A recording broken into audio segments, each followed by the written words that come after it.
தேர்தல் காலத்தில் ஸ்டார் சொல்லும் நிகழ்ச்சிக்கு உங்களை வரவேற்பது நான் பாலாஜி. இன்னைக்கு நாம கள ஆய்வை மேற்கொள்ள இருக்கும் சட்டமன்ற தொகுதி திருச்சுழி. இந்த திருச்சுழி சட்டமன்ற தொகுதி மக்கள் இங்க இருக்கக்கூடிய எம்எல்ஏ, அதாவது அமைச்சர் தங்கம் தென்னரசு அவர்களுக்கு வைக்கப்பட்ட கோரிக்கைகள் என, அமைச்சர் சொன்னது என்ன, செஞ்சது என்ன என்பதை தான் நம்ம அடுத்த அரை மணி நேரம் கள ஆய்வை மேற்கொள்ள இருக்கிறோம். வாங்க தொகுதிக்குள்ள போகலாம்.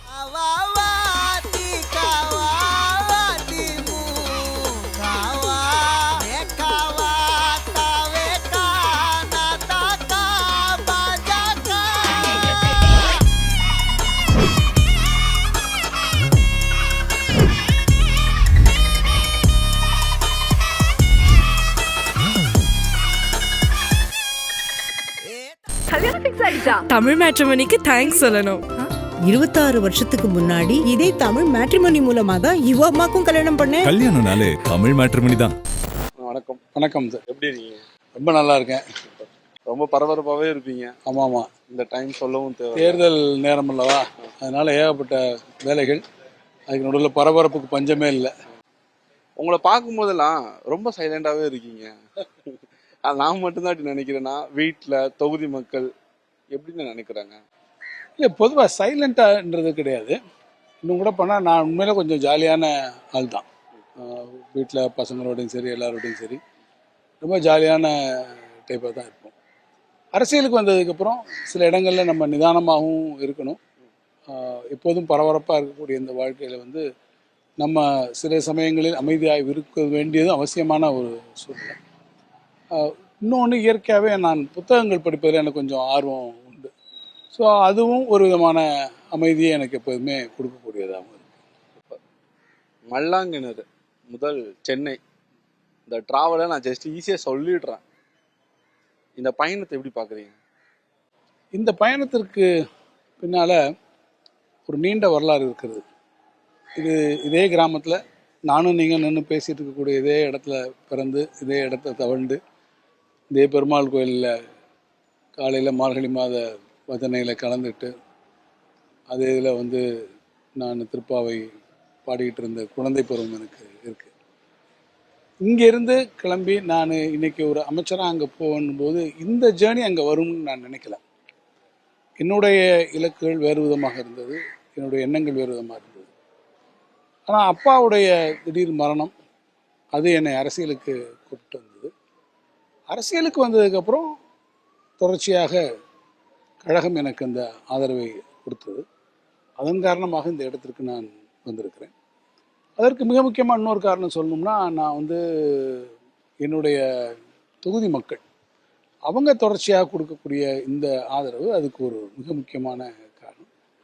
ஆனால் இதுவரை மல்லாங்கண்ணில் ஒரு குழந்தையாக பிறந்து ட்ராவல் பண்ணி நான் படித்து, உதாரணத்துக்கு அண்ணாமலை பல்கலைக்கழகத்தில் கல்லூரி வாழ்க்கை, தூத்துக்குடியில் இருக்கக்கூடிய ஸ்பிக் உர நிறுவனம், சென்னையில் இருக்கக்கூடிய அதனுடைய அலுவலகங்கள், அது எனக்கு வந்து இந்தியா முழுவதும் பார்க்கக்கூடிய ஒரு பரவலான பார்வையை எனக்கு அது கொடுத்தது. அதுக்கப்புறம் அரசியல் வாழ்க்கை, இது எல்லாமே மன நிறைவாக தான் எனக்கு இருக்குது. இப்போ நீங்கள் பேசும்போது சொல்கிறீங்க, ஆப்போசிட்டில் பெருமாள் கோவில், இங்கே தான் சுற்றிட்டு இருந்தோம், இங்கே தான் விளையாடுவோம், ஒரு ஆன்மீகத்துக்கு பக்கத்தில் வீடு, ஒரு திராவிட முன்னேற்ற கழகம் அப்படின்னாலே இது வந்து ஹிந்துக்கு விரோதமான எதிரான கட்சியாக ஒரு பிம்பம்னு சொல்லிட்டு உங்களுக்கு எதிர்கட்சினா பேசிகிட்டு இருக்கிறாங்களே, நீங்கள் இங்கே இருக்கக்கூடிய நிகழ்வுக்கும் அவங்க பேசுகிற விஷயத்தையும் எப்படி பார்க்குறீங்க? நிச்சயமாக மாறுபட்டிருக்குது. ஒரு விஷயம் என்னன்னு கேட்டீங்கன்னாக்கா, அது திட்டமிட்டே திமுக மேலே ஒரு அவதூறை பரப்பிட்டே இருக்காங்க, இந்துக்களுக்கு விரோதி என்று. நான் கேட்குறேன், இதை சொல்லிகிட்டு இருக்கக்கூடிய நான் மதம் என்ற அடிப்படையில் பார்ப்பீங்கன்னா அவர் குறிப்பிடக்கூடிய மதத்தின் ஒரு பகுதியாக தான் நம்மளும் இருக்கிறோம்.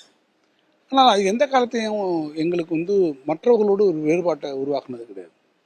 இதே ஊரில் பிற மதத்தை சார்ந்தவங்களும் இருக்கிறாங்க. எல்லோரும் நாங்கள் குழந்தையிலேருந்து பார்க்குறோம், சமுதாயத்தை எல்லாருக்கும். இதே தெருவில் இதே இடத்துல எல்லாரோடையும் ஓட்டு நாங்கள் விளையாண்டு போகிற காலத்தில் ஜாதி வேறுபாடுகள் நாங்கள் பார்த்ததில்லை. எல்லாரும் வர்றாங்க. இந்த கோயிலுக்குள்ளே பார்த்தீங்கன்னா நேற்று தான் பிரம்மோற்சவம் முடிஞ்சது. இதுக்குள்ளே அத்தனை ஜாதி தான் வந்தாங்க போனாங்க. அதனால் எங்களுக்கு இந்த கிராம வாழ்க்கையிலும் இதெல்லாம் கேள்விப்படவே இல்லை. இன்னும் சொல்ல வேண்டும் என்றால், இது போன்ற பாகுபாடுகளையே எப்போதுமே இந்த கிராமங்களிலே நாங்கள் பார்த்தது கிடையாது. அதுதான் தமிழ்நாட்டோடைய தனித்துவம். இந்த ஜாதி மத வேறுபாடுகளுக்குள்ள சிக்கிக்கிட்டு, குறிப்பாக மதச்சார்பு ஒரே ஒரு வாதத்தை மதவாதத்தின் அடிப்படையிலுமே ஒரு நெரேட்டிவை கட்டமைக்கிறதுக்கு தமிழ்நாடு ஒருபோதுமே துணை போடுறது கிடையாது. இந்த தொகுதியில் இங்கேருந்து குழந்தையா இருக்கும் பொழுது ஒரு கனவு இருக்கும்ல சார், இந்த ஊருக்கு இதெல்லாம் இருந்தால் சூப்பராக இருக்கணும், அப்புறம் ஸ்கூல் காலேஜ் போகும்போதும் அந்த தாட்ஸ் இருக்கும். நீங்க அமைச்சரானதுக்கு அப்புறமும் அந்த கனவு இருக்கா, இல்ல அந்த கனவு எல்லாமே நினைவாயிருச்சா? இந்த கனவுகள் எல்லாமே நனவாகிவிட்டதுன்னு நான் சொல்ல மாட்டேன். அந்த கனவுகளில் பல கனவுகளை நாங்கள் நனவுகளாக மாற்றியிருக்கிறோம். உதாரணத்துக்கு அந்த ஊருக்கு வரக்கூடியல அது ஒரு சாதாரண ஒரு சின்ன கிராமமாக இருந்த ஊர். இன்னைக்கு இந்த சாலைகள், இதுக்கு வந்திருக்கக்கூடிய வசதி, பேருந்து வசதி, குடிநீர் வசதி, இந்த கிராமத்திற்கான அடிப்படை வசதிகள் இதெல்லாம் இன்னைக்கு ஒரு பெரிய அளவில் இந்த கிராமம் வந்திருக்கு. ஒரு பெரிய மேம்படுத்தப்பட்ட சுகாதார நிலையம் வந்திருக்கு, பெரிய பள்ளிக்கூடம் வந்திருக்கு. இப்படி இந்த கிராமமே வளர்ந்துருக்கிறத நான் பார்க்குறேன். ஆக இந்த கிராமத்திற்கு வேண்டிய காரியங்கள் அதில் இன்னும் கூட குறிப்பிட்டு சொல்லணும்னு கேட்டிங்கனாக்கா, சின்ன வயசுலேருந்து பார்த்தீங்கன்னா நாங்கள் எல்லாம் காலேஜில் படிக்கும்போது தான் சென்னம்பட்டி கால்வாய் திட்டம்னு ஒரு கால்வாய் திட்டத்தை கொண்டு வந்தாங்க. அப்போ நான் சொல்கிறது 85, 86களில். ஆனால் அதுக்கப்புறம் பார்த்தீங்கன்னா இது நாள் வரை இந்த பகுதிக்கு அந்த கால்வாயிலேருந்து ஒரு சொட்டு தண்ணி கூட வந்ததில்லை. இந்த முறை நம்முடைய முதலமைச்சருடைய ஆட்சி, திராவிட மாடல் ஆட்சி வந்ததுக்கு பிறகு தான் அந்த பணியை நாங்கள் எடுத்துக்கிட்டு சம்மந்தப்பட்டவங்கள்டெல்லாம் பேசி புதிய அணைக்கட்டுகளை உருவாக்கி இன்றைக்கி அந்த தண்ணி அந்த கால்வாயில் வந்தது. அதை பார்க்கும்போது, அந்த கால்வாயில் தண்ணி ஓடி வரக்கூடியதை பார்க்கும்போது உள்ளபடியே நான் நினச்சேன், நாம் இந்த பொறுப்பில் பொது வாழ்க்கைக்கு வந்து சட்டமன்ற உறுப்பினராகி இந்த பகுதியினுடைய அமைச்சராக இருக்கக்கூடிய ஒரு வாய்ப்பில் இந்த கனவு இன்றைக்கு மெய்ப்பட்டிருக்கிறது. இந்த ஊருக்கு தண்ணி வந்திருக்கிறத கண்ணால் பார்த்தேன் அப்படின்ற ஒரு நிறைவு எனக்கு. இப்போ நம்ம சிட்டிஸ்ல இருந்து அப்படி கிராமப்புறத்துக்கு வரும்பொழுது அங்க உள்ள அட்மாஸ்பியர், அங்க உள்ள மக்களை பார்க்கும்போது ஒரு விதமா இன்னும் இப்படி இருக்காங்களா, இப்படிலாம் யோசிக்க தோணும், பார்க்க தோணும்ல, இன்னும் அப்படிலாம் இருக்கா? இங்கே வந்து இப்போ நிறைய முன்னேற்றங்கள் வந்தது. நீங்கள் சொல்லக்கூடிய ஒரு காலம் வந்து 80களில் இருந்தது. என்னுடைய தந்தையார் முதல்ல நான் பிறந்தது 90s தான். நானே ஒரு சில இடத்துல பார்த்துருக்கேன். அதுக்காண்டி இல்லை, என்ன காரணம்னா ஒவ்வொரு இடத்துக்கும் வேறுபடும். வீட்டுக்கு வீடு வாசல் படின்ற மாதிரி ஒவ்வொரு இடங்களுக்கானது வேறுபடும். என்னுடைய இளமை பருவத்தில் நான் பார்த்த இந்த பகுதி இன்னைக்கு எவ்வளவோ முன்னேறி இருக்கு. அந்த பகுதி இப்போ நிச்சயமாக இல்லை. மாறி வரக்கூடிய கால சூழ்நிலைக்கேற்ப கிராமங்கள் இன்றைக்கு வளர்ந்துருக்கு, நகரமயமாக்கல் உருவாக்கியிருக்கு. பட்டணத்தில் மட்டும் கிடைத்திருக்கக்கூடிய வசதிகள் அங்கே மட்டும் இருந்தக்கூடிய ஒரு இதுகள் இப்போ இங்கே வந்திருக்கு. நான் காலேஜில் படிச்சுட்டு இருக்கும்போது இங்கே முறை டிவி டவர் வந்தது. அவ்வளோ பெரிய டவராக முதல்ல நம்ம வீட்டில் வச்சு ரூபவாகினி எடுக்க போகும்போது எல்லோரும் வந்து பார்த்துட்டு இருந்தாங்க. ஒரே வந்து பார்க்குற மாதிரி இருக்கும். அப்போ ஒரே ஒரு ஃபோன் மட்டும்தான் இருந்தது. இப்போது எல்லாமே அத்தியாவசியமாக எல்லா இடத்துக்கும் வருவது, நல்ல முன்னேற்றங்கள் வந்திருக்கு. கிராம பகுதிகள் இன்றைக்கு வளர்ந்துருக்கு. அதே மாதிரி நீங்கள் இந்த தொகுதியோட எந்த இடத்துக்கும் போனீங்கன்னாக்கா, அந்த காலத்தில் நான் பார்த்தது வரை தாண்டி பார்க்கணும்னா குறிப்பாக சொல்லணும்னா ரோட் கனெக்டிவிட்டி. 96 எலெக்ஷன் வரை கூட நீங்கள் பார்த்தீங்கன்னா அந்த காலத்தில் நம்ம ரோடுகளுக்கு இங்கே போனால் ஜீப்பில் தான் போகணும் கிராமங்களுக்கு. ஆமாம், ஏறத்தாழ 400 கிராமங்களுக்கு மேலே இங்கே இருக்காங்க. ஜீப்பில் தான் பல கிராமங்களுக்கு நம்மளால் போக முடியும், காரில் போக முடியாது. ஆனால் இன்றைக்கி எடுத்துக்கிட்டிங்கன்னா எல்லா கிராமங்களுக்கும் நல்ல ரோடு வசதிகளை உருவாக்கியிருக்கும். அப்படி கிராமங்களுக்கு வந்து ஒரு பெரிய மறுமலர்ச்சியை நிச்சயமாக சந்திச்சிருக்கு. இந்த முறை நாங்கள் எதுக்கு உங்களுக்கு ஓட்டு போடணும்? இந்த முறை போட வேண்டியதுக்கு மிக முக்கியமான காரணம் நான் சொல்வது, ஏற்கனவே நாங்கள் செய்து கொண்டிருக்கக்கூடிய இந்த நல்ல திட்டங்களை நாம் தொடர்ச்சியாக செய்ய வேண்டும்.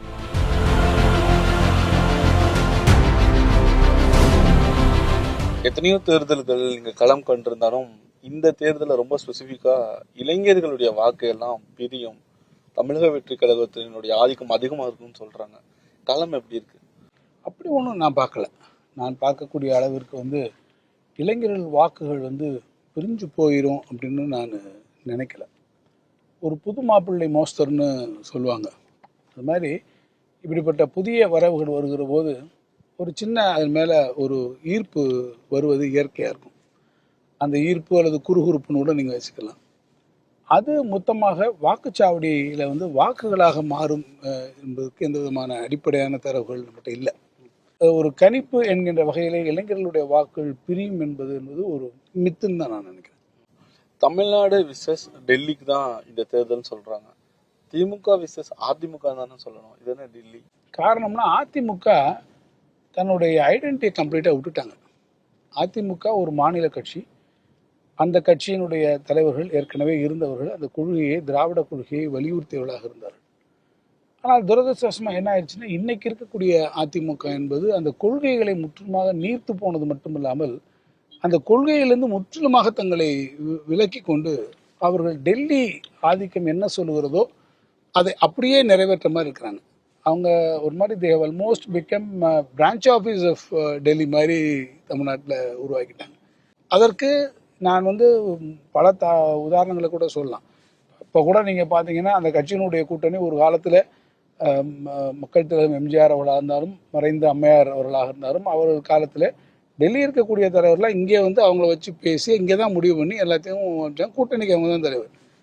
இங்கே கூட்டணிக்கு தலைவர் அவர் தான் சொல்கிறாங்க. ஆனால் முடிவுகள் எடுக்கக்கூடிய முக்கியமான விஷயங்கள் எல்லாம் டெல்லியில் தான் நடந்து கொண்டு. ஆனா அவங்க என்ன சொல்றாங்கன்னா தொகுதி பங்கீடும் சரி, யார் யாருக்கு எத்தனை தொகுதிங்கிறத அனௌன்ஸ் பண்ணது எல்லாமே ராயப்பேட் ஆபீஸ்ல தானே. அனௌன்ஸ்மெண்ட் யாரும் சார், முடிவு எங்கே எடுக்கிறது? நான் என்ன சொல்கிறேன், நான் ஒரு வார்த்தையை சொல்கிறேன். ஒரு விஷயத்தில் முடிவு எடுப்பது முக்கியமா அல்லது எடுத்த முடிவை அறிவிப்பது முக்கியம்? இப்ப இவங்க மரியாதை நிமித்தமா நம்ம டெல்லியில போய் மீட் பண்ணிருக்கலாம். உள்துறை அமைச்சர் மரியாதை நிமித்தமாக இல்லையே. மரியாதை நிமித்தமான சந்திப்புகள் நீங்க இதுல பாக்குறீங்க, ஏர்போர்ட்ல பாக்குறோம், நாங்களே போய் பிரதம மந்திரியை பார்க்குறோம், அல்லது ஒரு பொறுப்பேற்றுக் கொண்டவுடன் நீங்கள் பார்க்கக்கூடிய சந்திப்புகள் இருக்கிறது. தேர்தல் காலத்திலே இவற்றையெல்லாம் முடிவு செய்வதற்காக இங்கேருந்து அவசர அவசரமாக போகிறார்கள், பேசுகிறார்கள். அது குறித்து கலந்து ஆலோசனைகள் அங்கே வச்சு தான் நடக்குது. அங்கே வச்சு தான் முடிவுகள் எட்டப்படுகிறது. அந்த எடுக்கப்பட்ட முடிவுகளை அவங்க இங்கே அறிவிக்கிறாங்க, அவ்வளோதான். அதுதான் இருக்கக்கூடிய இஷ்யூ. மு.க. ஸ்டாலின் அவர் முதல்வருக்கு ஏதாவது வேணும்னா மட்டும் அவர் டெல்லியில போய் எல்லாரையும் மீட் பண்ணிட்டு வர்றாரு. இதே இந்த கேஸ் சிலிண்டர் உயர்வு சம்பந்தமா ஏன் டெல்லிக்கு போகல? அவரால் முடியாத வாக்குறுதியை மட்டும்தான் தமிழக மக்களுக்கு பொய்யா சொல்லிட்டு வர்றதா விஜய் ஒரு குற்றச்சாட்டை முன்வைக்கிறாரு. எப்படி பாக்குறீங்க? கேஸ் சிலிண்டர் உயர்வுக்கு அவர் போய் பார்க்கறதுன்றதுக்கு இங்கே தேர்தல் நடந்துட்டு இருக்கு. இதுக்கு முன்னால எத்தனையோ ஒரு பிரச்சனைகளுக்கு முதலமைச்சர் அவர்கள் டெல்லிக்கு போயிருந்தாரு, பிரதமரை சந்திச்சிருக்காரு, பிரதமர் இடத்துல பல்வேறு கோரிக்கைகளை வைத்திருக்கிறாரு. தமிழ்நாட்டினுடைய மிக மிக முக்கியமான பிரச்சனைகள், நிதி பிரச்சனைகள், அதுபோல் கல்வி பிரச்சனைகள், இது குறித்தெல்லாம் ஒவ்வொரு முறையும் அவர் அங்கே போயிருக்கும் போதெல்லாம் வச்சுக்கிட்டே தான் இருந்திருக்காரு. இன்னைக்கு தேர்தல் நடந்து கொண்டிருக்கிறது. இந்த தேர்தல் நடக்கக்கூடிய காலத்தில் எல்லோரும் தேர்தல் வேலையை பார்க்கிறோம். ஒரு விஷயத்தில் நாம் ரியாக்ட் பண்ணாமல் இருந்தால் பரவாயில்ல. ரியாக்ட் பண்ணியிருக்காரு. என்ன விதத்தில் நடவடிக்கை எடுக்க வேண்டிய இடத்தில் இருக்கக்கூடியவர்கள் அவங்க. அந்த விஷயத்துக்கு அவர் என்ன நடவடிக்கை எடுத்திருக்கோமோ அதை அவர் நிச்சயமாக எடுத்திருக்கிறார். கருணாநிதியும் ஸ்டாலினும் ஒண்ணுதான், வேற வேற கிடையாது. இவங்கெல்லாம் நாட்டுக்காக இல்லை, அவங்களுடைய குடும்பத்துக்காக கட்சியை கொண்டு போறாங்கிறதா எடப்பாடி பழனிசாமி குற்றச்சாட்டு முன் வச்சிருக்காரு. அதில் இந்த நீங்க சொல்றதோட முதல் பாதியை நான் ஒத்துக்கிறேன்.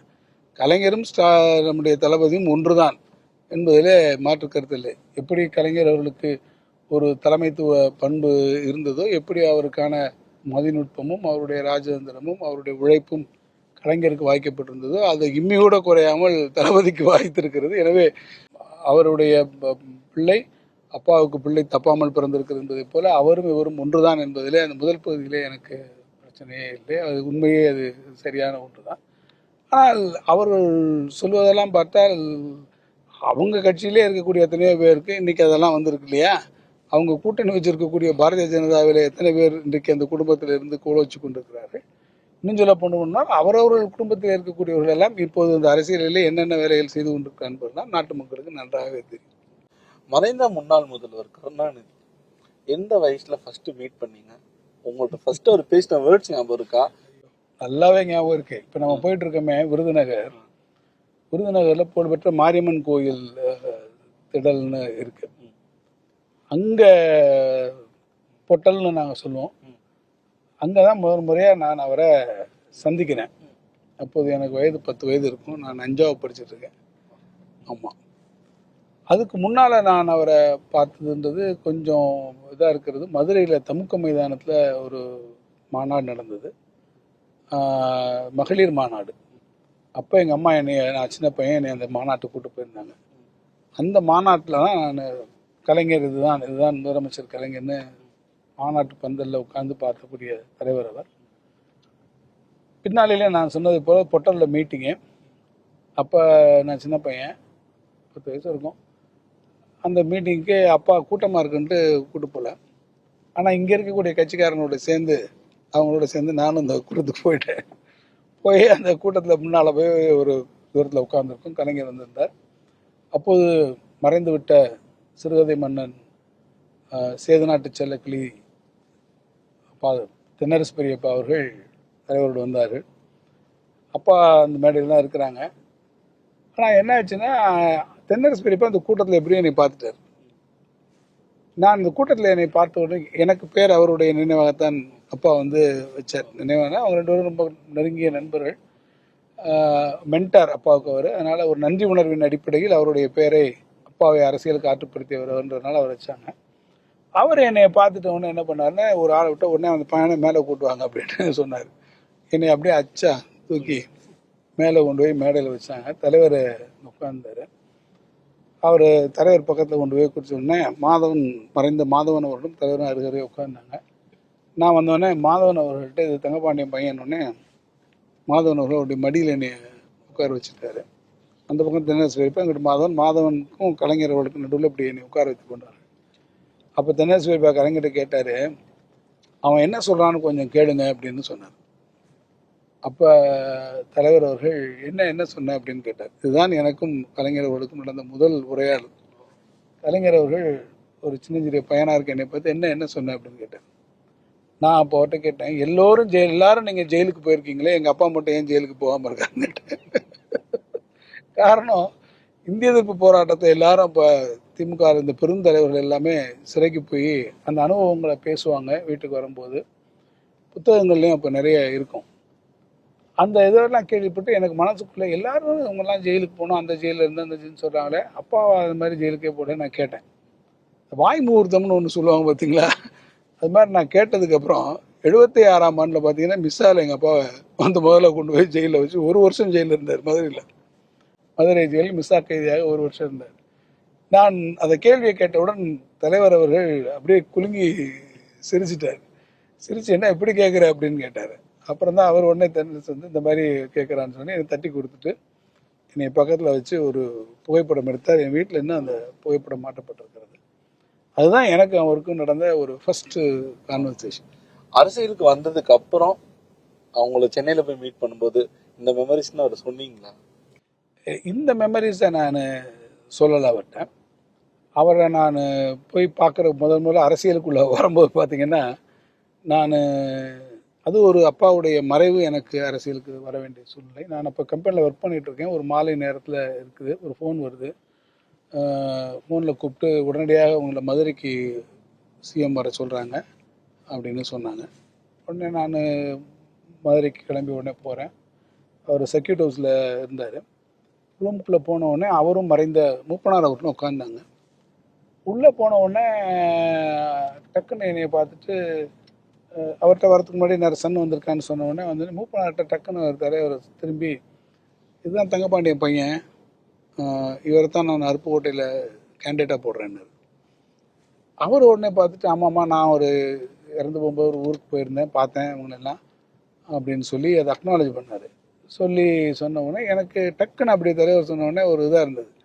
நேரடியாக தலைவர் எப்படான்னு சொன்னார். அப்படி சரின்ட்டு அப்படியே நான் வணங்கிட்டு சரி போய் வேலையை பாருன்னு சொல்லி வந்துட்டேன். அதுக்கப்புறம் பார்த்தீங்கன்னா கேண்டிடேட் அறிவிக்க போகிறதுக்கு முன்னால் ஒரு நாள் போயிருக்கும்போது வீட்டுக்கு போயிருந்தேன். மறுநாள் என்னமோ அறிவிக்க போகிறாருன்னு நினைக்கிறேன். போயிருக்கும்போது பார்த்தீங்கன்னா இந்தியா பாகிஸ்தான் கிரிக்கெட் மேட்ச் நடந்துருந்தது. ஸோ ஒரு பாலில் நம்ம ஜெயிக்கிறோம். யார்? இந்தியா. மேலே தலைவர் கேட்டுருக்காரு, கீழே சண்முகநாதன் உள்ள ரூமில் உட்காந்துருக்காரு, நான் இதில் இருக்கேன். எங்கள் தலைவருக்கு ரொம்ப கிரிக்கெட்டு பிடிக்கும். அவர் மேலே உட்காந்து கிரிக்கெட் பாலாஜி கூட எனக்கு அவருக்கு ரொம்ப பிடிக்கும்னு சொல்லுவாங்க. ஆமாம், ரொம்ப அவர் கிரிக்கெட் ரொம்ப ஆர்வமாக பார்ப்பார். பொதுவாகவே கலைஞர் வீட்டில் எல்லாருக்குமே என் தலைவர் வீட்டில் வந்து கிரிக்கெட் ரொம்ப ஆர்வமாக இருப்பாங்க. அதுவும் இந்த ஒரு பாலில் நம்ம ஜெயிக்கிறோமா வைக்கிறோமான்னு இருந்தக்கூடிய ஒரு சூழ்நிலையில் அந்த பாலில் நம்ம ஜெயித்த உடனே ஒரு கிரேட் ஜுபிலேஷன், அதை ஒரு அப்படி வெடிச்சிட்டு கிளம்புற சந்தோஷம். உள்ளே இருந்து சண்முகநாதன் அப்படியே குதிச்சுக்கிட்டு ஓடி வர்றாரு. ரூம்லேருந்து எங்கே வெளியே இருந்து ஓடி வர்றாரு. வெளியே வந்து இந்தியா ஜெயிச்சிருச்சு அப்படின்னு சொல்லிட்டு விடுன்னு மாடிப்படிக்கு போகிறாரு. போன உடனே தலைவர் வந்து என்னை மேலே உடனே வர சொல்கிறார். நான் மேலே போன உடனே என்னை பார்த்து அவர் சொன்ன முதல் வார்த்தை, இந்தியா ஜெயிச்சிருச்சியா அப்படின்னு தான் சொன்னார். ஃபஸ்ட்டு போன உடனே இந்தியா ஜெயிச்சிருச்சியா அப்படின்னாரு. ஆமாங்கய்யா கீழே பார்த்துட்டு இருந்தோன்னு சொன்ன உடனே அவருக்கு பயங்கர சந்தோஷம். அடுத்த நிமிஷம் என்னை பார்த்து போய் வேலையை பாரியா அப்படின்னாரு. போய் ஜெயிச்சுட்டு வா அப்படின்னாரு. அதே மாதிரி அந்த என்னை வந்து இங்கே நான் போட்டிடுக்கிற போது எல்லாத்தையும் எனக்கு பார்த்துட்டு ராம்கோ கெஸ்ட் ஹவுஸில் அவர் போகிற போது என் கையை கன்னத்தை கிள்ளி வெற்றி பெற்றுவா அப்படின்னு சொன்னார்.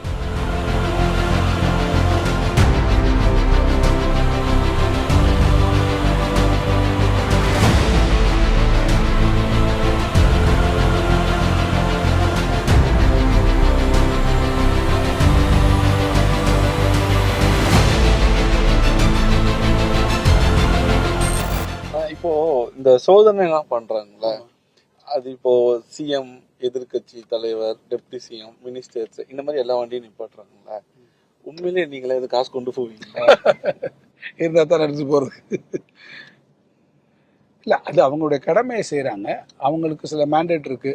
உதாரணத்துக்கு இப்போ நம்ம வண்டியை வந்து இப்போ நிப்பாட்டி பேனட் எல்லாம் திறந்து பார்த்தாங்க, டிக்கே திறந்து பார்க்குறாங்க. அவங்க வெஹிக்கிள் செக்அப் பண்ணுறது அவங்களுக்கு ஒரு ஒரு புரோட்டோக்கால் இருக்கு. எல்லா வண்டியும் அவங்க பார்க்கணும். அது வந்து அதனுடைய ஒரு முக்கியமான அங்கமாக அவங்க தேர்தல் காலங்களில் அந்த தேர்தல் கமிஷனுடைய நடவடிக்கையில் இருக்கு.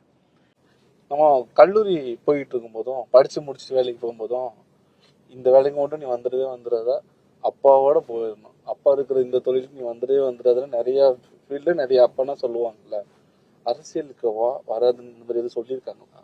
நீங்கள் சொன்னதில் எங்கள் அப்பாவும் விதிவிலக்கே கிடையாது. அவர் நான் அரசியலுக்கு வர்றது விரும்பினதே கிடையாது. இன்னொன்று, நான் பல இன்டர்வியூல எல்லாம் சொல்லியிருக்கேன். அவர் அமைச்சராக 96 வருகிற போது அந்த அமைச்சர் பொறுப்பை அவர் ஏற்றுக்கிட்ட அன்னைக்கு இரவே என்னை கூப்பிட்டு, நீ அமைச்சர் பொறுப்பு என்று சொல்லக்கூடிய அந்த வகையில் எனக்கு கொடுக்கக்கூடிய அந்த பங்களாவில் நீ தங்கக்கூடாதுன்னு சொன்னார். நீயும் அப்போ நான் இருந்த அந்த வீட்டிலே நீ இருக்கலாம், இந்த அப்பார்ட்மெண்ட்டில் இருந்துக்கோ, ஆனால் என்னோட வந்து அமைச்சராக இருக்கக்கூடிய அந்த இடத்துக்கு நீ வரக்கூடாது, அமைச்சருடைய அந்த இதில் எதுவும் நிழல் ஓன் மீது படக்கூடாதுன்றது ரொம்ப கவனமாக எனக்கு சொன்னார். எனக்கு அவர் அரசியல் ரீதியாக கொடுத்த ஒரே ஒரு இது வந்து தைப்பொங்கல் அன்னைக்கு அவர் எனக்கு ஒரு கட்சி வச்சு கொடுப்பார். அன்றைக்கி ஒரு நாள் நான் திமுக வச்சு கட்டிக்கலாம், மற்ற நாள் கிடையாது. அதே மாதிரி நான் பள்ளிக்கூடத்தில் படித்த காலத்தையும் சரி, காலேஜில் படிக்கும்போதும் சரி, தலைவர் கலைஞர், தளபதி அவங்க 2 பேரும் விருதுநகர் மாவட்டம், அன்றைய காமராஜர் மாவட்டம், இந்த மாவட்டங்களுக்கு அவங்க சுற்றுப்பயணமாக வருகிற போது அந்த நிகழ்ச்சியில் நான் கலந்துக்கலாம். இது தவிர வேறு எந்த நிகழ்ச்சியும் அவர் கலந்துக்கல. ஆனால் அவருடைய தேர்தல் காலங்களில் நான் வந்து ஒரு பணியாற்றியிருக்கேன். அவருடைய நேரடி அரசியலில் வந்து ஈடுபட்டதை ஒரு என்கரேஜ் பண்ணதே இல்லை, அது வேண்டியதில்லை என்று தான் அவருடைய திடீர் மறைவு என்னை அரசியலுக்கு எடுத்து வந்தது. உங்களை பற்றின ஒரு விமர்சனம் யாராவது சொன்னால் அதை சீரியஸாக எடுத்துப்பீங்களா? இக்னோர் பண்ணி? இல்லைங்க, எடுத்துக்குவேன். காரணம், எனக்கு என்ன ஒரு பழக்கம் இருக்குன்னா, யாராவது நம்ம பற்றியான ஒரு விமர்சனங்கள் இருந்தால் அந்த விமர்சனங்களை முதல்ல காது கொடுத்து கேட்கணும்னு நினைப்பேன். ஃபஸ்ட்டு திங் வந்து யூ ஷுட் கிவ் தம் ஒரு பேஷண்ட் ஹியரிங். இப்போ நம்ம கிராமங்களுக்கு போகிறோம், கிராமங்களுக்கு போகும்போது பல்வேறு குறைகளை வந்து சொல்லுவாங்க. அந்த குறைகளை சொல்ல போகும்போது சிலர் அந்த குறைகளோட அடிப்படையில் சொல்லுவாங்க, சிலர் உணர்ச்சி வசப்பட்டு பேசுவாங்க, சிலர் கோபமாக இருப்பாங்க. இது எல்லாமே ஒரு மனித மன இயல்புகள் சார்ந்தது. அந்த பிரச்சனையினுடைய தீவிரம் சார்ந்ததாக இருக்கும். அந்த பிரச்சனை வந்து அவங்க தினமும் பார்க்கக்கூடிய அந்த பிரச்சனையினுடைய தீவிரத்தை அவங்க தான் உணர்ந்திருப்பாங்க. அதனுடைய வலிகள் அவங்களுக்கு தெரிஞ்சிருக்கும். அதன் விளைவான கோபங்களோட சில சமயம் வெளிப்படும். அதை அந்த பெர்ஸ்பெக்டிவ்ல தான் நான் பார்ப்பேன். அவங்களுடைய இடத்துல இருந்து அதை பார்ப்பேன். எனவே விமர்சனங்களை வைக்கிற போது நம்ம மேலே அது என்ன இருக்குன்றதுக்கு நமக்கு ஒரு செல்ஃப் இன்ட்ராஸ்பெக்ஷனுக்கும் அது ஒரு வழி இருக்குது. ஆமாம், அவங்க சொல்கிறதுல ஒரு சின்ன எலிமெண்ட் ஆஃப் இது இருக்குது, நியாயம் இருக்குது, ட்ரூத் இருக்குது, அவங்க சொல்கிறது ஒரு இது இருக்குதுன்னு நினச்சிட்டோம்னா நம்ம திருத்திக்கிறதுக்கு ஒரு வாய்ப்பு இருக்கும். இதை தாண்டி சிலர் ரொம்ப சொல்கிறாங்க, அது அரசியல் லாபங்களுக்காக சிலர் சொல்லலாம், அல்லது மீன் விளம்பரங்களுக்காக சிலர் சொல்லலாம். அது பார்த்தாலே நமக்கு தெரியும். அப்படிப்பட்டவங்கள்ட்ட நான் ரியாக்ட் பண்ண மாட்டேன், கடந்து போயிடுவேன். இந்த தொகுதி அப்படி இல்லைன்னா உங்களுடைய டிபார்ட்மெண்ட்டில் 24 ஹவர்ஸில் இந்த பிரச்சனைக்கு நான் சால்வ் பண்ணியிருக்கேன், இதுக்கு ஒரு தீர்வு கொண்டு வந்திருக்கேன் அப்படின்னு இது இருக்கா? நீங்கள் வந்து பார்த்தீங்கன்னா, நான் எடுத்து கொண்டு வந்ததில் என்னுடைய துறை வாரியாக இருந்தபோது எனக்கு மனநிறைவு அளித்த ஒரு விஷயம் வந்து கொரோனா காலம். கொரோனா காலத்தில் உங்களுக்கே தெரியும், ஆக்சிஜன் தட்டுப்பாடு பெரியதாக இருந்தது. அப்போ தொழில்துறை அமைச்சராக நான் இருந்தேன். அப்போ தான் என்ன பண்ணணும்னு கேட்டீங்கன்னாக்கா, எல்லா தொழிற்சாலைகள்லேருந்தும் இந்த ஆக்சிஜனை கொண்டு வரதுக்கான வாய்ப்பு, வெளிநாடுகளிலிருந்து ஆக்சிஜன் சிலிண்டர்ஸை சிப்காட் மூலமாக ஷிப் பண்ணி கொண்டு வந்து எல்லா மருத்துவமனைகளுக்கும் நம்ம கொண்டு போகணும். பல ஆக்சிஜன் தயாரிக்கக்கூடிய தொழிற்சாலைகிட்ட போய் அங்கேருந்து வாங்கி எல்லா இடத்தையும் கொடுக்க சொல்லி, போர்க்கால அடிப்படையில் ஒரு தொழில்துறை என்பது நார்மலாக அந்த இதுக்குள்ளே போகாது. ஆனால் அந்த சூழ்நிலையில் வந்து எல்லா இடங்களையும் கோஆர்டினேட் பண்ணி ஆக்சிஜன் கண்டெய்னர்ஸ், சிலிண்டர்ஸ் ஒவ்வொரு இடத்துல இருந்து இன்னும் சொல்ல போனீங்க போர் விமானங்களை பயன்படுத்தி கூட கொண்டு வந்தோம். ஐஏஎஃப் ஏர்கிராஃப்ட்ஸ் எல்லாம் என்கேஜ் பண்ணி வெஸ்ட்லேருந்து கொண்டு வந்தோம், சைனாலேருந்து கொண்டு வந்தோம், சிங்கப்பூர் மலேசியாலேருந்து கொண்டு வந்தோம், ஒரிசாலேருந்து கொண்டு வந்தோம், லோட்ஸ் ஆஃப் ட்ரெயின் ட்ரக்ஸில் கொண்டு வந்தோம். இப்படி கொண்டு வந்து பண்ணக்கூடிய அந்த இது இல்லைங்களா, இது ரைசிங் டு தி அக்கேஷன். இந்த மாதிரியான ஒரு நிலைமை உருவாகிற போது எப்படி நீங்கள் அதுக்கு சமாளிக்கிறீங்க அப்படின்றது அது வந்து எனக்கு ஒரு பெரிய என்னுடைய துறை ரீதியாக ஒரு விஷயமாக இருந்தது. தொகுதி மக்களுடைய கோரிக்கைகள் அப்படின்ற வகையில் பார்த்தீங்கன்னா நிறைய கோரிக்கைகள் எல்லாம் நீங்கள் உடனடியாக செய்ய முடியும். நீங்கள் பொது வாழ்க்கையில் இருக்கவங்களுக்கு என்ன ஒரு பெரிய அட்வான்டேஜ்னா, நம்மளுடைய தனிப்பட்ட வாழ்க்கையினுடைய சுகதுக்கங்களை தாண்டி யாராவது ஒருத்தருடைய வாழ்க்கையில் எதையேனும் ஒரு உதவியை நீங்கள் செய்ய முடியும்னா பொது வாழ்க்கையில் செய்யலாம். அடுத்த 5 வருஷத்துல நான் வந்ததுக்கப்புறம் இதுதான் ஃபர்ஸ்ட் கொண்டு வருவேன்னு இந்த ஷோ மூலமா ஒரு ப்ராமிஸ் பண்றீங்க அப்படின்னா என்ன திட்டம் வரும்? என்னுடைய முதல் பணி வந்து பார்த்தீங்கன்னா அடிப்படையில் எந்த கிராமம், ஏன்னா நான் முதல்ல சொன்னேன் என்னுடைய தொகுதியில் இருக்கக்கூடிய பல இடங்கள் வந்து ரிமோட் ஏரியாஸில் இருக்கும். எல்லா இடத்தையும் இப்போ ரோட் கனெக்டிவிட்டி கொண்டு வந்துட்டோம். ஆனால் பல கிராமங்களில் பார்த்தீங்கன்னா அதனுடைய தூரத்தினுடைய தன்மை, தண்ணி போய் சேரக்கூடிய இருக்கும்போது கூட்டு குடிநீர் திட்டங்களில் தண்ணிகள் வரலன்றது ஒவ்வொரு முறையும் அந்த பிரச்சனைகள் வந்துக்கிட்டே இருக்கும். அதை அப்பப்போ சால்வ் பண்ணிட்டு என்னுடைய கனவு என்பதுனா 24 மணி நேரமும் இந்த தொகுதியினுடைய கடைக்கோடி கிராமங்களுக்கும் நல்ல சுத்தமான குடிநீரை முழுமையாக இப்போது கொடுத்துக்கிட்டு இருக்கோம். எந்த ஒரு தடங்களும் இல்லாமல் அது வழங்குவதற்கான எல்லா விதத்திற்கும் ஒரு திட்டங்களை தீட்டி கொடுக்கணுன்றது என்னுடைய மிக முக்கியமான ஒன்று. அதே போல் பாசனம், விவசாயத்தை நம்பி இருக்கக்கூடிய இந்த பகுதிகளுக்கு ஒரு பெரிய பாசனம். இன்னொன்று சொல்லணும்னா ஒரு பெரிய தொழில் வளர்ச்சி இந்த இதில் இல்லை. தொழில் அமைச்சராக இருக்கும்போது ஒரு பெரிய முயற்சி எடுத்தேன். தொழில் பூங்காக்களை உருவாக்குறதுக்கான முயற்சிகள் நடைபெற்றது. ஆனால் அதை விவசாயிகள் விரும்பலை. விவசாய நிலங்கள் கையகப்படுத்துறதை அவங்க விரும்பலை. அதன் காரணமாக அது அப்படியே கைவிடப்பட்டது. இருந்தாலும் இந்த பகுதி மக்களுக்கு பெருவாரியான அளவில் சூழலியலை கெடுக்காத வகையில் இருக்கக்கூடிய தொழிற்சாலைகளை கொண்டு வந்து ஒரு பெருமளவில் வேலைவாய்ப்பை உருவாக்கக்கூடிய திட்டத்தை கொண்டு வர வேண்டும் என்பது நான் வைத்திருக்கக்கூடிய ஒரு பெரிய விஷயம். உங்களுடைய தந்தை காலகட்டங்களில் இருந்து ஓபிஎஸ் அப்படின்னாலே தென் மாவட்டத்தில் ஒரு அதிமுக இருந்தாரு, முதல்வரெல்லாம் இருந்தவர். இப்போ திமுக இருக்கிறாரு. இந்த தென் மாவட்டங்கள்ல உங்களுக்கு அது எப்படி இருக்கும்? இந்த களத்துல என்ன மாதிரியான களத்துல வந்து ஒரு திராவிட முன்னேற்ற கழகத்தில் ஓபிஎஸ் வந்திருக்கிறதுன்றதே ஒரு பெரிய ஒரு வரவேற்கத்தக்க ஒன்று. ஒரு வகையில் அவருடைய ரூட்ஸ்க்கு அவர் திரும்பி இருக்கிறாரு. கூடுதல் பலமாக நிச்சயமா இருக்கு. இப்போ வேற வேற கட்சியில இருந்துலாம் திமுகக்கு வராங்களா, வந்த எல்லாத்துக்குமே பதவி கொடுத்துறீங்க, ஒரு சில தொகுதிக்கு வாய்ப்பும் கொடுத்துறீங்க. அப்ப ஏற்கனவே அங்க இருந்த தொண்டர்கள் ரொம்ப அதிருப்தியில ரொம்ப டவுனா இருக்க மாட்டாங்களா? இல்லை, அது அப்படி இல்லைன்னா புதியவர்கள் வருகிற போது அவங்களையும் நம்ம வரவேற்று தன் வலிமை, மாற்றான் வலிமை, உடன் இருக்கக்கூடிய ஒரு வலிமையெல்லாம் சேர்த்து தான் ஒரு மன்னன் களத்திற்கு போகணும்னு வள்ளுவர் சொல்வதை போல நம்மளுடைய ஸ்ட்ரென்த்து எப்பயுமே இந்த மாதிரி வரக்கூடிய அடிஷ்னல் ஸ்ட்ரென்த்ஸ் வரப்போகும்போது நமக்கு அது கூடுதல் பலம் என்பது உணரணும். உதாரணத்துக்கு நீங்கள் சொல்கிறீங்க, இப்போ நீங்கள் உங்களை கட்சியில் சேர்த்துக்கிட்டு ஏற்கனவே இருக்கவங்களுக்கு இல்லைன்னு சொன்னால் அவங்க வருத்தப்பட மாட்டாங்க. கூட்டணியில் சேர்க்குறோம், கூட்டணிக்கு அது போகுது, அப்போவும் அந்த வாய்ப்பு மறுக்கப்படுது. இல்லை, கூட்டணி வேணும்னு நம்ம கேட்குறோம் இல்லையா? கூட்டணி என்பது வேற இல்ல, அப்படி கிடையாது. கூட்டணியில் இருக்கிறதுக்காண்டி நம்ம ஒரு தொகுதி இது நம்ம கூட வராங்கல்ல. இவங்க இத்தனை வருஷம் நீங்க இல்ல கூட்டணிக்கு நீங்க உங்களுடைய வாதத்துக்கே வரேன். நான் கூட்டணியில் அவங்களை சேர்க்கிற போது என்ன முதல்ல நடக்குது? நீங்க சொன்னது நடக்குது. ஏற்கனவே இருக்கிறவங்களுக்கு வாய்ப்பு இல்லாம போதா? அதுதானே, ஏற்கனவே இருக்கிறவங்களுக்கு வாய்ப்பு அப்போதும் இல்லாத சூழ்நிலை உருவாகுது. அதை ஏற்றுக்கொள்ளக்கூடிய மனநிலை இருக்கு இல்லையா?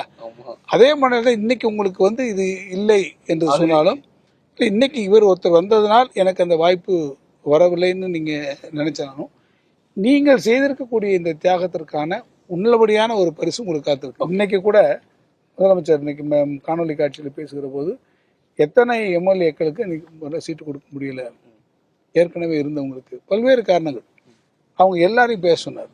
அத்தனை பேருமே வந்து தலைவரை வந்து நீங்கள் எடுக்க முடிவு, எந்த முடிவாக இருந்தாலும் உங்களுக்கு பின்னால் நாங்கள் இருக்கிறோம்னு சொல்லி இன்றைக்கி எல்லோரும் பேசும்போது எனக்கெல்லாம் கண்ணில் நீர் கோர்த்துது. நம்ம இந்த பயணம் பண்ணி கொண்டிருக்கக்கூடிய விருதுநகர் திமுகவுடைய சிட்டிங் சீட்டு 2 முறை தொடர்ச்சியாக ஜெயிக்கிறார் இங்கே இருக்கக்கூடிய எம்எல்ஏ. ஆனால் இப்போது கூட்டணியில் இருக்கிறவங்களுக்கு நம்ம கொடுத்துருக்கோம். அது கூட்டணிகளுக்கு வரக்கூடிய ஒரு கட்டாயம், அரசியலிலே அது நமக்கு செய்யுது. அதே போல நம்மளுடைய கட்சியையும் அந்தந்த இடங்களில் இருக்கக்கூடிய நிலைமைகளை பொறுத்து நம்ம கட்சிக்கு வலு சேர்க்கக்கூடிய வகையில் சிலரை கட்சி இணைத்துக் கொள்கிறது. அவர்களுக்கு வருகிற போது அவர்கள் ஏற்கனவே இருந்திருக்கக்கூடிய சூழ்நிலை, அவர்கள் வருகையினால் திராவிட முன்னேற்ற கழகம் பெறக்கூடிய பலன்கள், அதற்கான அது வரக்கூடிய பயன்கள், இதை கணக்கில் கொண்டு தான் அவங்களுக்கான ஒரு முக்கியத்துவத்தை நம்ம கொடுக்குறோம். அதனால் ஏற்கனவே வர்றவங்களுக்கு கொடுக்கறதுனால ஏற்கனவே இருக்கிறவங்கள புறந்தள்ளிட்டோம்னு கிடையாது. இந்த வாய்ப்பை அவர்கள் தியாகம் செய்கிறார்கள். அந்த வாய்ப்பை அவர்கள் தியாக உணர்வோடு அதை செய்கிற போது அவர்களுக்கான ஒரு வாய்ப்பு அடுத்த கட்டத்தில் நிச்சயமாக காத்திருக்கும். விஜய பிரபாகர் இந்த கடந்த நாடாளுமன்ற தேர்தலில் உங்களுக்கு ஆப்போசிட் பார்ட்டியில் இருந்தார். அவரை எதிர்த்து தான் நம்ம தேர்தலில் பிரச்சாரம் பண்ணோம், வாக்குறுதிகள்லாம் கொடுத்துருந்தோம். இன்னைக்கு இந்த சட்டமன்ற தேர்தலில் அப்படியே அவர் இங்கே வந்துட்டாரு. கட்சியில் இருக்கிறவங்களுக்கு சரி, கூட்டணி கட்சியில் இருக்கிறவங்களுக்கும் சரி, இந்த தொகுதி மக்கள் கன்ஃபியூஸ் ஆக மாட்டாங்களா? இல்லை, கூட்டணி அரசியலில் இது இயற்கையான ஒன்று என்பதை மக்களும் புரிஞ்சுக்கிறாங்க. காரணம், கூட்டணிகள் அமைகிறது என்பது ஒரு லார்ஜர் காரணத்துக்காக உருவாகக்கூடிய ஒன்று. இப்போது எப்படி நான் ஏற்கனவே சொன்னபடி மதச்சார்பற்ற முற்போக்கு கூட்டணி நம்ம வச்சுட்டு இருக்கோம். இப்போ இந்த கூட்டணி இந்த சமயத்தில் இருக்கக்கூடிய அரசியல் சூழ்நிலைகளில் எது வேண்டும், ஒரு ஏற்கனவே இருக்கக்கூடிய ஒருவரை நாம் எதிர்த்து போராடக்கூடிய நேரத்தில் நம்முடைய அணியில் யார் யாரையெல்லாம் சேர்த்து கொண்டால் நம்முடைய அணி வலுப்பெறும் என்கின்ற வகையிலே புதிய கட்சிகளை நாம் வரவேற்கிறோம். அவங்களும் எந்த கட்சி வந்தால் தங்களுடைய எண்ணங்கள் நிறைவேறும், அவர்கள் என்ன கொள்கையை எடுத்துக்கொண்டிருக்கிறார்களோ ஒவ்வொரு தேர்தலிலும் அந்த நிலைப்பாடுகள் ஒரு கட்சி மேற்கொள்ளுகிற போது அந்த நிலைப்பாட்டிற்கு ஏற்கொள்ளக்கூடிய வகையில் அவங்க நம்மகிட்ட வர்றாங்க. பொதுமக்களை பொறுத்த மட்டும் தமிழ்நாட்டு அரசியல், இந்திய அரசியலிலே பொறுத்த மட்டும் இதுல அவங்க ஒரு ஷாக்கை எடுத்துக்க கிடையாது. ஏன்னா இதுக்கு பின்னால் இருக்கக்கூடிய தாத்பரியத்தை பொதுமக்கள் புரிஞ்சிருக்காங்க. ரொம்ப பிஸியான ஸ்கெடியூல்ல எங்களுக்காக நேரமொதுக்கி நிறைய விஷயங்களை பகிர்ந்து கொண்டு மிக்க மிக்க நன்றி. ரொம்ப நன்றிங்க சார், ரொம்ப சந்தோஷம். இறுதியா ஒரே ஒரு கொஸ்டின் தான். இந்த காலகட்டத்தில் இந்த நேரத்துல இப்ப விஜய் பிரபாகருக்காக இவ்வளவு தூரம் வந்திருக்கீங்க. இன்னைக்கு விஜயகாந்த் இருந்திருந்தா திமுக கூட்டணியில் தேமுதிக அவர் எப்படி பார்த்திருப்பாரு? உங்களுடைய பாயிண்ட் வரவேற்றிருப்பாரு, இன்னும் மகிழ்ச்சி அடைஞ்சிருப்பாரு. இன்னும் சொல்ல போனால் நான் இருந்தால் நான் என்ன செய்திருப்பேனோ அதைத்தான் இன்றைக்கு மதிப்பிற்குரிய அந்நியார் திருமதி பிரேமலதா அவர்களும் தம்பி விஜய பிரபாகரனும் அவர்கள் செய்திருப்பதாகவே அவர் உணர்வார். ரொம்ப நன்றி, ரொம்ப சந்தோஷம், ரொம்ப மகிழ்ச்சி, ரொம்ப சந்தோஷம். தொகுதி மக்களை தான் சந்திக்க போறோம். அவங்க சொன்னது என்ன, உங்க மேல அவங்க இன்னும் என்ன மாதிரியான கருத்துக்கள்லாம் தெரிவிக்கிறாங்க கண்டிப்பா பாருங்க. அவங்களுடைய கருத்துக்களை கேட்டுட்டு என்கிட்ட சொல்லுங்க. நிச்சயமா அந்த கருத்துக்களுக்கு நான் உள்வாங்கி கொண்டு அதற்கான பரிகாரத்தை நிச்சயமாக நன்றி.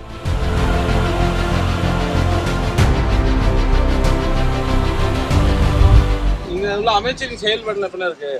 நல்லா இருக்கு சார், நல்லா இருக்கு சார். என்னென்ன வசதிகள்லாம் செஞ்சு கொடுத்துருக்காங்க? நாங்கள் கேட்குற குரலாம் செஞ்சு கொடுக்குறோம் சார். அமைச்சர் சந்திக்க நேற்று தங்க சந்தேசம் வந்தார் சார், எங்கள் ஊருக்கு வந்தார். நான் நினைக்குவேன் பணிக்கு நினைக்குவேன் சார். அவர் எல்லாமே இது வரைக்கும் எந்த குறையும் வைக்கல, இன்னும் செஞ்சு கொடுப்பாரு, நம்பிக்கை இருக்குது சார். மக்களுக்கு நிறைய குடி தண்ணி தேவைப்படுது, மற்ற இல்லாத ஏழை மக்களுக்கு நிறைய தேவைப்படுது. அவர் இந்த தடவை வந்தாருன்னா அதை கொஞ்சம் பூர்த்தி பண்ணாருன்னா கொஞ்சம் நல்லா இருக்கும். அமைச்சரின் செயல்பாடு ரொம்ப அதே இருக்கு. புது எல்லாமே மாற்றம், ஆட்சி மாற்றம், அரசியல் மாற்றம் நாங்கள் கேட்குறோம். 3 வருஷமா தொழில்துறை அமைச்சர் வந்திருக்காரு. இப்போ எதுவுமே செய்யலை. அது கொஞ்சம் கொண்டு வந்து அடுத்த ஆட்சி வருவார். இல்லைன்னா கொஞ்சம் இதாக தான் சார் இருக்குது. இந்த 2 வருஷத்தில் இப்போ நிதி அமைச்சராக இருந்தார். படித்தவங்க நிறையா பேர் வாய்ப்பு வேலை இல்லாமல் இருக்காங்க. கொஞ்சம் நல்லா செஞ்சால் நல்லா வரும் சார். அடுத்து வந்து அவர் வாய்ப்புகள் எங்களுக்கு தேவையான வசதி செஞ்சு கொடுத்துட்டாரு. இன்னும் செய்யறதுக்கு நாங்கள் இன்னும் தேவைன்னு அடுத்து அவர் வந்த பிறகு தான் கேட்க முடியும். இன்னும் தேவையான வசதிகள்லாம் சரி. அமைச்சர் செயல்பாடு சும்மா நல்லா தான் இருக்குது. அதையோட மீட் பண்ண முடியுமா, சந்திக்கிறீங்களா, அவரோட பேச முடியுமா? இல்லை, பேசலாம். நல்லா தான் பண்ணுறாரு, எதிர்பார்க்குறான். அவர் செயல்பாடு எப்படி இருக்கு? அதெல்லாம் சொல்ல முடியாது. இப்போல்லாம் கொஞ்சம் மாற்றமாக தான் இருக்கு. என்னென்ன வசதி தேவைப்படுது? இங்கெல்லாம் வசதியெல்லாம் அப்படிலாம் இல்லை. அப்படி ஒன்றும் தெரியலை. எம்ம பக்கமெல்லாம் ஒன்றும் செய்யலை, இதாகலை. இது எந்த தொகுதி சட்டமன்றம்? இது வந்து திருச்சிலி. பரவாயில்ல, நல்லா தான் இருக்குண்ணே. என்னென்ன வசதிகள் என்ன தேவைப்படுது? எல்லா வசதியும் செஞ்சுக்கிறது. திரும்ப ஒரு வாய்ப்பு இருக்குமா? கஷ்டம் தான் பண்ணுறோம் வாய்ப்பு.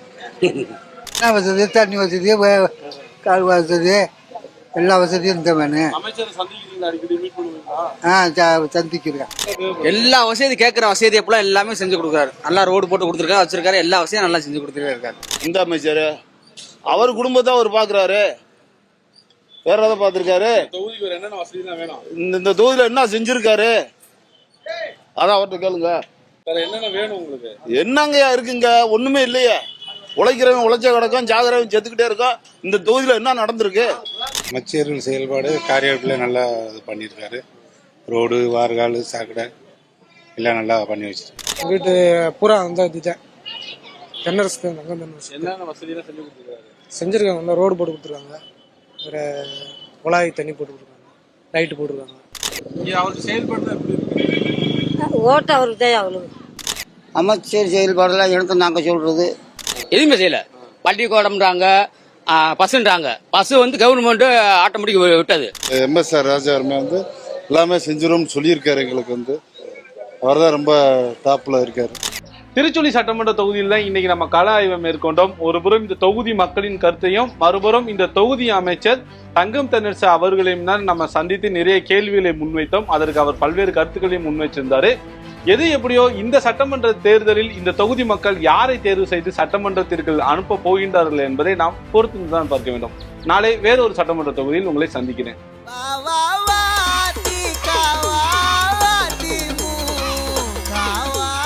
கல்யாணம் ஃபிக்ஸ் ஆயிடுச்சா? தமிழ் மேட்ரிமோனிக்கு தேங்க்ஸ் சொல்லணும். 26 வருஷத்துக்கு முன்னாடி இதே தமிழ் மேட்ரிமோனி மூலமா தான் இவ அம்மாக்கும் கல்யாணம் பண்ணேன். கல்யாணம்னாலே தமிழ் மேட்ரிமோனி தான்.